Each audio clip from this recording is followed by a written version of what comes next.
息災そうで何よりだ。本当は分かってる。笑い。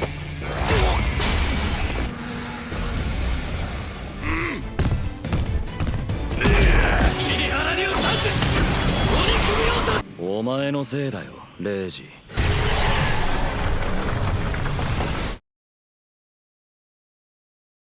Setelah latihan, Jiro dan yang lainnya pun bisa bersantai sambil menonton berita.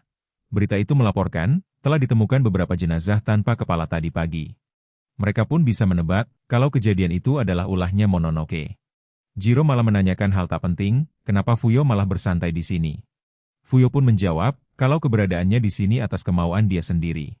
Jiro pun penasaran ingin tahu, kenapa Mononoke itu memakan manusia. Menurut penjelasan Fuyo, energi vital manusia bisa meningkatkan kekuatan mereka. Meski begitu, Mononoke bisa memakan makanan lain untuk mengisi perut. Itu artinya, para Mononoke yang memakan manusia sedang meningkatkan kekuatan mereka.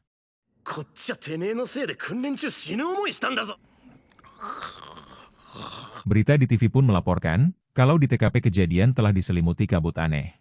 Hal itu memperkuat dugaan mereka, kalau pelakunya adalah Mononoke. Di tempat lain, Shiba sengaja memanggil Kusumi untuk bertemu berdua. Shiba pun menceritakan tentang Amagi yang sebelumnya ada di masa lalu Rago. Namun, info itu tak gratis dan Kusumi harus melupakan kejadian di kuil. Selain itu, Shiba ingin timnya ikut terlibat dalam masalah pembunuhan yang diselidiki oleh Kusumi. Karena sejauh ini, timnya sudah membawa hasil nyata dan kasus Mononoke urusan timnya.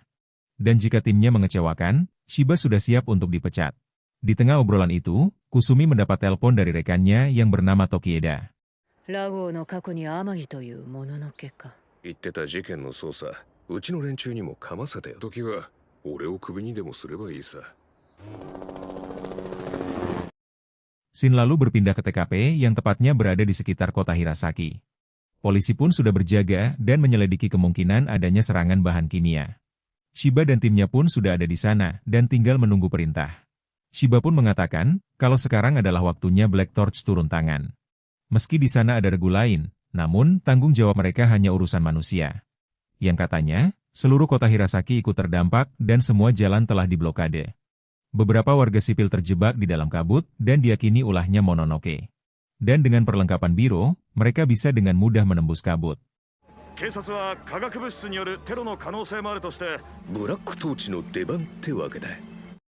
Mereka punya 3 misi, yaitu menyelamatkan warga sipil, menghalau kabut, dan menangkap musuh. Shiba pun curiga, kalau ada Mononoke yang mengatur semua ini di balik layar. Shiba menjelaskan, kalau dia yang memegang penuh atas yang terjadi di luar kabut. Dan katanya, alat komunikasi biasa tak akan berguna di dalam kabut tersebut. Oleh karena itu, Fuyo menyuruh Jiro dan yang lain agar menelan kelopak bunga. Setiap kelopak akan terhubung ke bunga utuhnya yang akan memberikan info. Jiro dan yang lainnya pun sempat tak yakin untuk menelen kelopak tersebut. Sampai akhirnya, Shiba meminta mereka bertiga agar masuk ke dalam sana.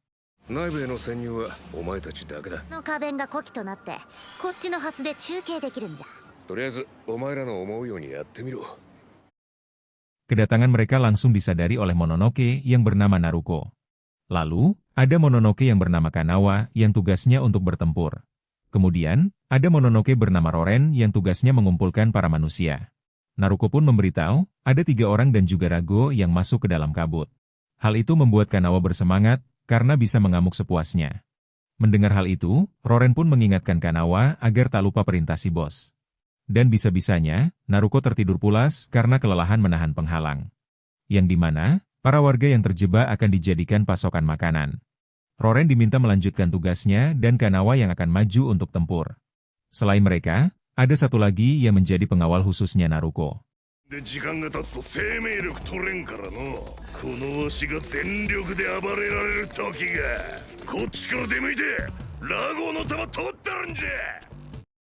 Rago kemudian memberitahu Jiro, kalau jumlah musuh ada 4 orang. Namun, Rago tak tahu persis lokasi mereka karena terhalang kabut dan penghalang. Dan di antara keempat itu, ada 2 orang yang energi spektral cukup besar. Sedangkan 2 lainnya, ada yang menyebar kabut dan melempar mantra pada manusia. Mendengar hal itu, Reiji lalu punya ide untuk berpencar ke arah berbeda. Sebelum berpencar, Jiro pun bertanya pada burung gagak untuk mengetahui lokasi musuh.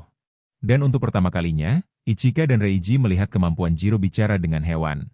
Menurut si gagak, ada 2 di perempatan utara dan 2 lagi di taman pusat kota. Reiji meminta Jiro ke taman pusat kota, sedangkan dia dan Ichika ke perempatan. Namun tiba-tiba, mereka justru dikejutkan oleh kedatangan Kanawa.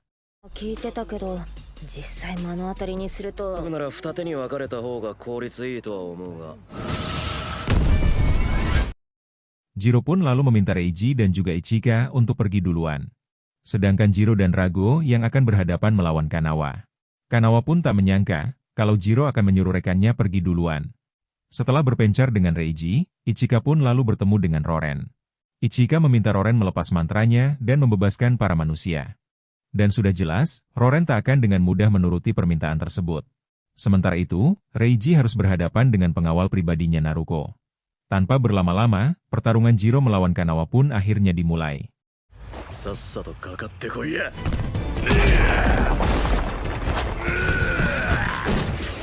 ぱりな Di luar dugaan, serangan Jiro dan Rago justru bisa ditahan oleh Kanawa.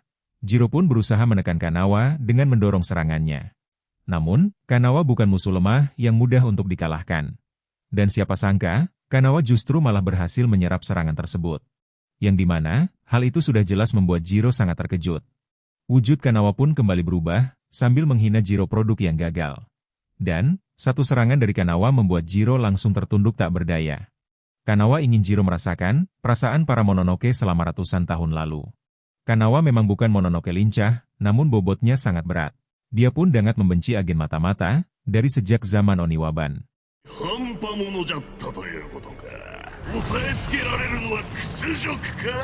Dulu, manusia memberi persembahan dan memuja Mononoke. Kanawa dianggap sebagai dewa iblis yang menguasai hutan dan pegunungan. Namun, semuanya langsung berubah saat munculnya kelompok Oniwaban. Mereka yang awalnya memuja Kanawa, justru berbalik ingin membunuhnya. Kanawa pun terus saja ngoceh dan mengangkat Jiro dengan kemampuannya. Dia pun mengatakan kalau Jiro adalah tumbal untuk kejayaan era Mononoke. Dan kalau kemampuan Rago selemah ini, maka Mononoke tak membutuhkannya. Di sisi lain, Roren memakai kemampuannya untuk sebuah ilusi. Roren pun bicara ini itu dan mengakui, ilusi yang paling menarik adalah neraka. Dan jika Ichika jatuh ke bawah sana, maka hidupnya akan langsung tamat. Sampai akhirnya, Roren sudah tak tahan lagi dan langsung menyerang Ichika. 精神に干渉する術なんすからねいいっすね Di dalam ilusi ini, Roren punya kuasa penuh untuk menciptakan sesuatu. Bahkan, dia bisa mengubah pakaian Ichika yang seolah-olah jadi seragam sekolah. Ichika menyadari ini ilusi dan akan memanfaatkan kelengahan Roren. Yang dimana, Roren sudah merasa pede banget menganggap Ichika bonekanya. Ichika pun lalu mengaktifkan mode kamuflase dan berhasil memotong tanduk Roren. Sementara Jiro berhasil selamat dengan menggunakan teknik ninja. Entah apa yang terjadi, energi Rago justru meningkat menyelimuti tubuh Jiro. Bahkan, Jiro dan Rago pun dibuat bingung dengan apa yang terjadi. Dengan kekuatan yang sekarang, mereka pun bisa mengalahkan Kanawa. Oi Rago,どうなってんだよこれ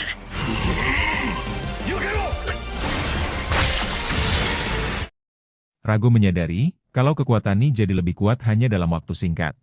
Menurut Rago, rompi biru itu bukan alasan kuat dirinya menjadi lebih kuat. Rago pun teringat omongan Fuyo, energi vital manusia bisa meningkatkan kekuatan. Sadar atau tidak, selama ini Rago telah menghisap energi vitalnya Jiro. Semuanya menjadi masuk akal, karena setelah menyatu, Rago ada di tubuh Jiro.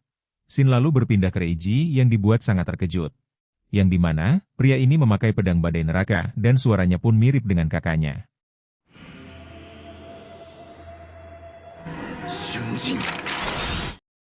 Jiro lalu melapor pada Shiba, kalau kondisinya sekarang baik-baik saja. Jiro pun meminta izin pada Shiba untuk menyusul Reiji yang belum ada kabar. Sedangkan Ichika berhasil menangkap Roren untuk dilakukan interogasi. Rago masih kepikiran, kalau selama ini dia membahayakan nyawa Jiro. Dan jika Rago terus merasuki Jiro, itu akan membahayakan nyawanya Jiro. Jiro sendiri pun tak menyadari hal tersebut dan belum diberitahu oleh Rago. ちょっと勢い余って相手ぶっ倒しちまったよやばかったらすぐに引けよ。はいよ Shin lalu berpindah ke Reiji yang berhasil selamat dari serangan mematikan. Dan benar saja, pria yang dihadapi Reiji adalah Shinji, yaitu kakaknya sendiri.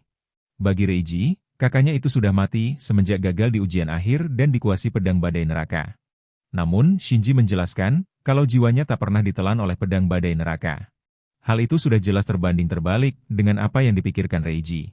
Sampai akhirnya, Shinji pun menyerang Reiji dan keduanya beradu pedang. Sebenarnya, Reiji sudah tahu itu Shinji sejak tebasan pertama tadi. Setiap kali bila mereka beradu, kebenaran seakan menggema dan menusuk. Reiji pun ingin tahu, kenapa Shinji malah berpihak pada Mononoke. Reiji sama sekali tak mengerti, apa yang sebenarnya dipikirkan oleh kakaknya. Dan siapa sangka, Shinji malah menjawab kalau semua ini salah Reiji. もう兄さんとは呼んでくれないんだな。本当は分かってる。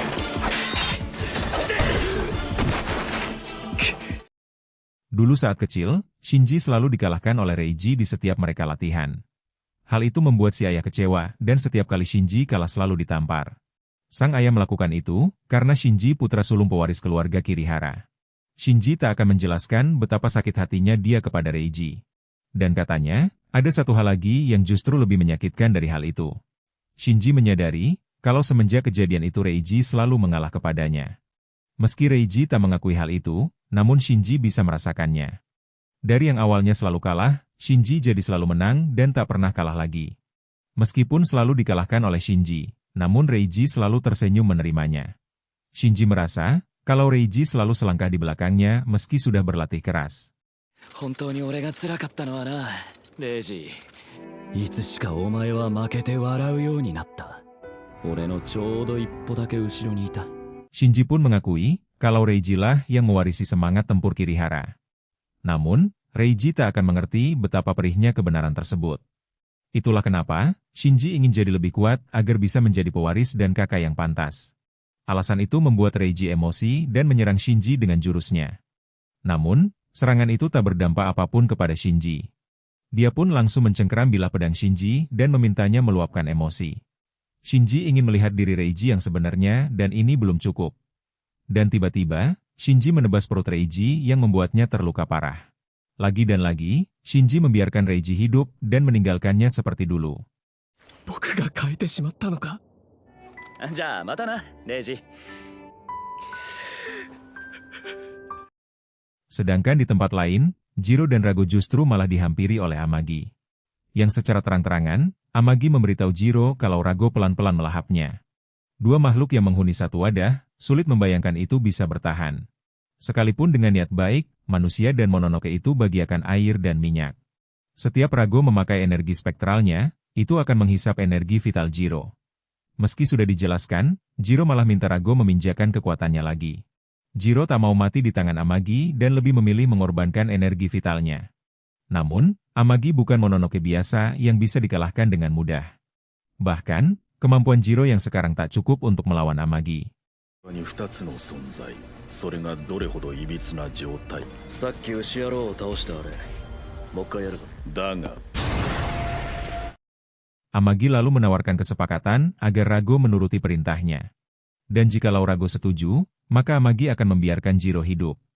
Tak lama kemudian, mereka pun kedatangan Kouga dan Naruko. Amagi pun lalu meminta Naruko agar mengeluarkan Rago dari tubuhnya Jiro.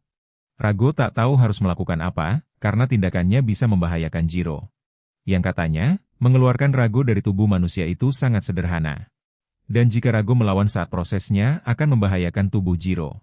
Dengan kondisi Jiro yang sekarang, perlawanan dari Rago akan membuat Jiro mati. Rago pun tak punya pilihan lain selain mengikuti maunya Amagi. さて、これで準備は整った。抵抗するほど、より城への負担は増加する。 Shiba lalu menelpon Kusumi dan menanyakan posisinya di mana. Reiji pun sudah dievakuasi oleh Shiba dan akan dibawa ke ruang operasi. Kusumi sudah memastikan penghalangnya menghilang dan akan turun memimpin timnya untuk masuk ke dalam sana. Shiba pun penasaran ingin tahu, siapa saja yang akan menemani Kusumi masuk. Kusumi akan membawa dua orang, yang bernama Himezuka dan Inui. Yang dimana, kedua orang itu adalah pasukan paling elit dari Divisi 1.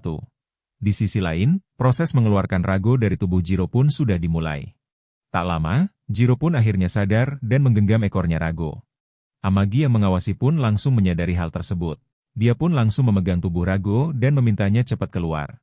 Namun tiba-tiba, bala bantuan datang dari Kusumi dan dua rekannya.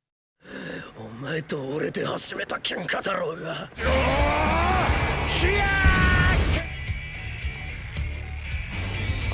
なら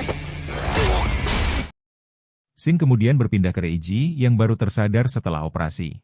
Hana pun merasa senang dan akan memberitahu Shiba kabar ini. Kepala Reiji masih agak pusing dan sempat mengira kalau ini adalah di surga. Sedangkan Amagi, dia berhasil kabur dan membawa Rago bersamanya. Amagi pun mencoba basa-basi dengan menanyakan perasaan Rago. Selain itu, Amagi sudah menyiapkan seorang manusia untuk jadi makanan Rago. Namun, karena Rago tak mau makan, Amagi pun membunuh wanita tersebut. Bagi Amagi, manusia itu sangat lemah dan harusnya menghormati yang kuat. Rago pun sama sekali tidak paham, kenapa Amagi menyeretnya sejauh ini. Yang padahal, kalau Amagi mau melawan manusia tinggal lakukan saja. だからもののけが取って代わろうってのか。なぜこうまでして俺を巻き込みやがる。 Dulu setelah Rago tersegel, Amagi pernah kalah saat perang melawan manusia. Amagi pun menyadari satu hal, kalau manusia bisa kuat ketika mereka bersatu.